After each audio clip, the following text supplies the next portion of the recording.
৪৫টি বুথে পুনর্নির্বাচনের প্রস্তাব, রিপোর্ট পাঠালো সিইও দফতর। রাজ্যে ভোট প্রক্রিয়া নিয়ে নতুন করে চাঞ্চল্য। ডায়মন্ড হারবারে 4টি বুথ, রগড়াহাট পশ্চিমে 11টি বুথ এবং ফলতায় 30টির বেশি বুথে পুনর্নির্বাচনের প্রস্তাব পাঠিয়েছে মুখ্য নির্বাচন আধিকারিক বা সিইও দফতর। সব মিলিয়ে মোট ৪৫টি বুথে পুনর্নির্বাচনের সুপারিশ করা হয়েছে। ভোটের দিন বিভিন্ন অনিয়ম ও অভিযোগের ভিত্তিতে এই সিদ্ধান্ত বলে জানা যাচ্ছে।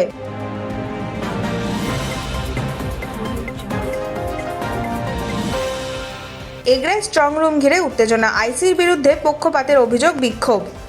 এগরায় স্ট্রং রুমের সামনে তীব্র উত্তেজনা তৈরি হলো। এগরা থানার আইসি সুশান্ত চট্টোপাধ্যায়ের বিরুদ্ধে পক্ষপাতের অভিযোগ তুলে বিক্ষোভে ফেটে পড়ে তৃণমূল কংগ্রেস। অভিযোগ, বিজেপি প্রার্থী তপন মাইতিকে বেআইনি স্ট্রং রুমের ভিতরে নিয়ে যাওয়া হয়েছে। এই ঘটনাকে কেন্দ্র করে ক্ষোভ উগড়ে দেন পটাশপুর বিধানসভার তৃণমূল প্রার্থী পীযূষ কান্তি পণ্ডা। আইসির অপসারণের দাবিতে স্ট্রং রুমের সামনে স্লোগান ও বিক্ষোভ শুরু হয়। পরিস্থিতি উত্তপ্ত হয়ে উঠলে বিক্ষোভ সামলাতে ঘটনাস্থলে পৌঁছান মহকুমা শাসক ও বিশাল পুলিশ বাহিনী। বর্তমানে এলাকায় চাপা উত্তেজনা বিরাজ করছে। নির্বাচন কমিশনের ভূমিকা নিয়েও প্রশ্ন উঠছে।